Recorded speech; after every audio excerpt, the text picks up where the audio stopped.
Kisah Raja Harun Ar-Rasyid, pemimpin zaman keemasan Islam. Babian kelahiran di Istana Cahaya. Pada suatu malam di kota Rai, di tengah hamparan pasir Persia yang sunyi, seorang bayi terlahir dalam keagungan dan harapan. Ia diberi nama Harun, berarti yang setia, putra dari Khalifah Al-Mahdi dan Al-Khayzuran, seorang perempuan cerdas yang akan mewariskan padanya lebih dari sekadar darah, tetapi juga keberanian, strategi, dan kecintaan pada ilmu. Harun tumbuh dalam kehangatan istana, tetapi bukan dalam kemanjaan. Sejak kecil ia sudah dikelilingi oleh guru-guru terbaik dari seluruh dunia Islam. Ia belajar Al-Quran dengan lantang di pagi hari, lalu filsafat Yunani di sore hari. Ia mempelajari syair-syair Arab kuno, seni perang, ilmu tata negara, dan kisah para raja terdahulu. Di masa remajanya, Harun tidak hanya pandai dalam ilmu, tetapi juga gagah di medan laga. Saat usianya baru menginjak 18 tahun, ayahnya mengangkatnya sebagai pemimpin pasukan yang memimpin ekspedisi ke Bizantium. Ia berhasil mencapai perbatasan Anatolia, membuat Kaisar Kristen di Konstantinopel menyebutnya sebagai pedang Allah di bumi timur. Bab 2, Takhta Kekuasaan. Pada tahun 786 Masehi, saat sang ayah wafat dan kakaknya Al-Hadi wafat secara misterius, Harun dinobatkan sebagai khalifah kelima dinasti Abbasiyah. Ia masih muda, gagah, dan berjiwa pemberani. Dengan gelar Harun Ar-Rasyid, Harun sang pemimpin yang saleh dan adil. Ia memimpin dunia Islam dari Baghdad, kota yang akan menjelma sebagai pusat kebudayaan dan keilmuan dunia. Kekhalifahannya menjadi permata zaman keemasan Islam. Harun memerintah dari sungai Tigris yang berkilau, di istana megah Qasr al-Khilafah, tempat 1000 lampu gantung dan tirai sutra bergantung dari langit-langit emas. Bab 3, Baghdad Permata Dunia. Di bawah kepemimpinan Harun, Baghdad menjadi pusat dari segala pengetahuan, perdagangan, dan kebudayaan. Ia mendirikan Bait al-Hikmah, atau Rumah Kebijaksanaan, sebuah perpustakaan raksasa yang menjadi tempat para penerjemah, ilmuwan, filsuf, dan penyair berkumpul dari Yunani, Persia, India, dan Cina. Ia menyuruh penerjemah seperti Hunain ibn Ishaq untuk mengalih bahasakan karya-karya Aristoteles dan Galenus ke dalam bahasa Arab. Ia mengundang ahli astronomi dan matematikawan seperti Al-Khwarizmi, pencetus aljabar. Ilmu, katanya suatu malam, adalah cahaya yang menembus dinding waktu. Kita tidak hanya mewarisi dunia, kita menerangi masa depan. Bapi bersahabat, penyair, dan malam 1000 kisah. Malam-malam Harun penuh dengan diskusi, musik, dan syair. Ia bersahabat dengan penyair legendaris seperti Abu Nuwas, dan kadang menyamar menjadi rakyat biasa untuk melihat keadaan rakyatnya. Konon, cerita-cerita dalam 1001 malam, Alf Laila wa Laila, yang termasyhur itu, lahir di zaman dan istana Harun Ar-Rasyid. Dalam kisah itu, sang khalifah sering tampil sebagai tokoh yang bijak dan penuh kejutan. Namun Harun bukanlah hanya pemimpin hiburan, ia pun keras terhadap korupsi. Ia memecat pejabat yang menyeleweng dan memberlakukan sistem pos yang efisien agar laporan dari segala penjuru kekhalifahan cepat sampai ke istana. Ia memperkuat angkatan bersenjata dan menjalin hubungan diplomatik hingga ke Tiongkok dan Prancis. Bab V, Surat untuk Raja Kristen. Salah satu kisah paling terkenal adalah ketika Harun Ar-Rasyid mengirimkan jam air sebagai hadiah kepada Raja Charlemagne dari Prancis. Jam itu tidak hanya menunjukkan waktu dengan suara logam jatuh, tetapi juga memperlihatkan kebesaran ilmu umat Islam pada masa itu.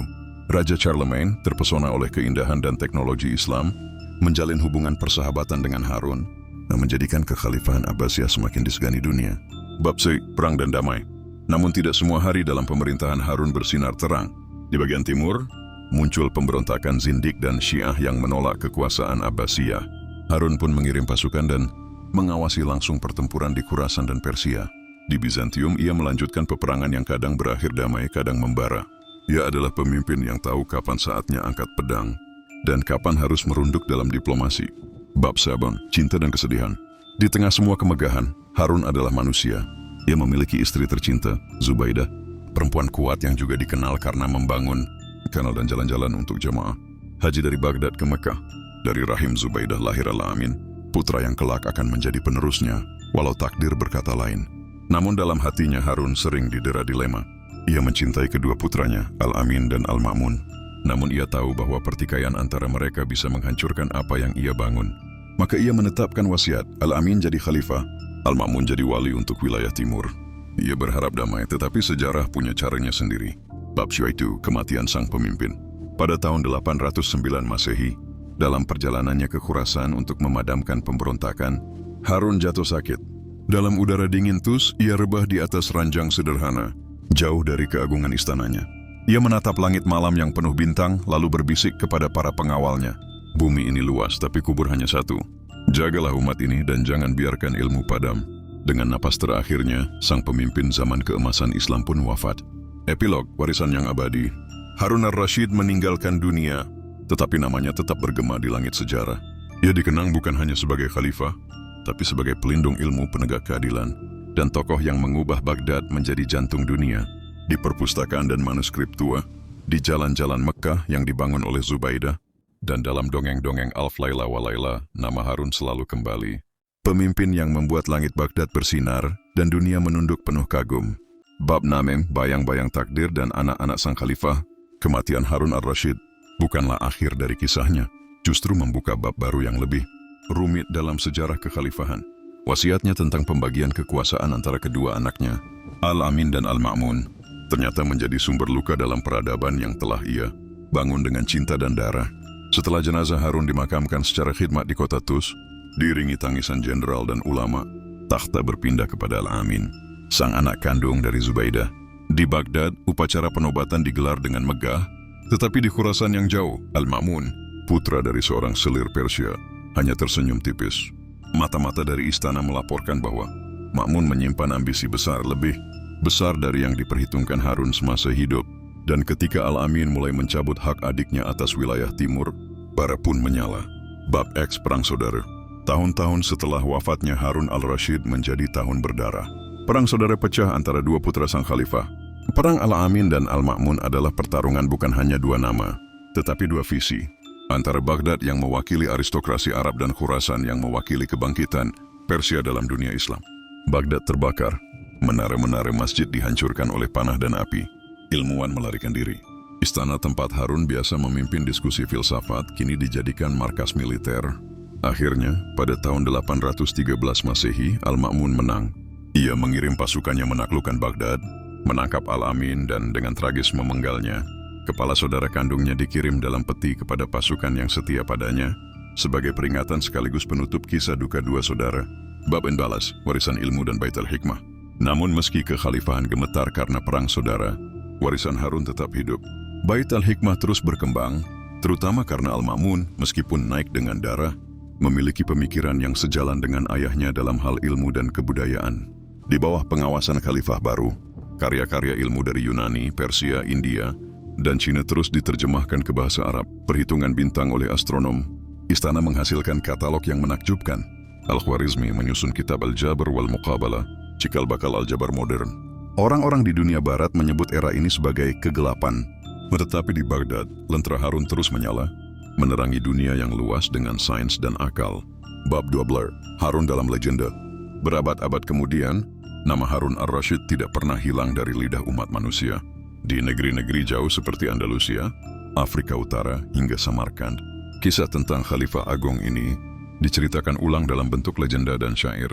Anak-anak mendengar dongeng tentang Harun dan wazirnya yang setia, Ja'far al-Barmaki, yang bersama-sama menyamar di malam hari, menyusuri lorong Baghdad untuk memberi keadilan pada yang tertindas. Di masjid-masjid, para khatib mengenangnya sebagai pemimpin yang mencintai ilmu. Di istana, ia menjadi panutan tentang bagaimana kekuasaan harus dibarengi kebijaksanaan. Bab Ziban, surat terakhir yang tak pernah dikirim. Konon, sebelum wafat di Tus, Harun pernah menulis surat yang tidak sempat ia kirim, ditujukan untuk kedua putranya. Wahai anak-anakku, janganlah kalian saling membakar tanah yang aku basahi dengan kerja dan darah. Satu-satunya harta yang paling berharga adalah ilmu dan keadilan. Bukan mahkota yang menjadikan kalian mulia, tapi kebermanfaatan bagi umat. Jika kalian ingin mengingat ayah kalian, janganlah rebutkan istana. Bangunlah rumah-rumah ilmu, bantu fakir miskin, bimbing umat menuju cahaya.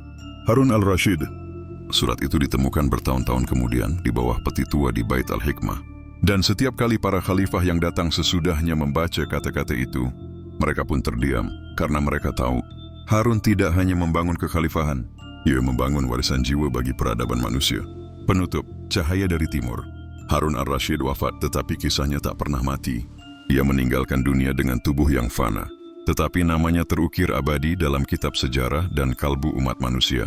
Di bawah pemerintahannya, dunia Islam bukan sekadar bangkit, ia bersinar, menerangi jagat timur dan melampaui batas cakrawala. Ia telah membuka jalan bagi umat manusia untuk memandang ilmu sebagai cahaya suci, menempatkan pena sejajar dengan pedang, bahkan melebihi kekuatannya. Dalam masa pemerintahannya, dokter-dokter memetakan tubuh manusia, filsuf-filsuf mempertanyakan bintang-bintang, dan penyair menulis syair yang masih hidup hingga hari ini. Ia bukan hanya pemimpin tetapi penjaga obor peradaban. Dunia mengenangnya bukan hanya sebagai khalifah, tetapi sebagai roh dari zaman yang mulia, zaman di mana Baghdad menjadi kiblat ilmu, dan seorang raja bisa menjadi pelindung para cendekia, bukan tirani di atas tahta. Dan hingga kini, berabad-abad setelah kepergiannya di antara reruntuhan Baghdad yang diam, di rak-rak perpustakaan tua yang berdebu, dalam baris-baris manuskrip kuno yang disalin dengan tangan dan hati, dalam jiwa mereka yang mencintai ilmu dan kebijaksanaan, suara Harun masih terdengar, lembut namun menggetarkan, yang sampaikan pada dunia, bahwa aku pernah hidup di masa di mana pena lebih tajam dari pedang, bahwa aku pernah menyaksikan Baghdad berkilau seperti surga di bumi, dan bahwa selama langit menaungi bumi, aku ingin dikenang sebagai seorang penjaga cahaya, bukan perusak dunia. Ia telah pergi, tetapi cahayanya belum padam.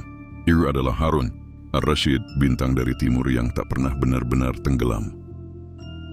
Kemegahan bukan pada tinggi istana, tetapi pada apakah rakyatmu merasa aman di bawah bayangannya. Aku tidak takut pada musuh yang kuat, tapi aku takut pada pemimpin yang bodoh dan pejabat yang tamak. Pena yang menulis kebenaran lebih berbahaya bagi kezaliman daripada 1000 pedang.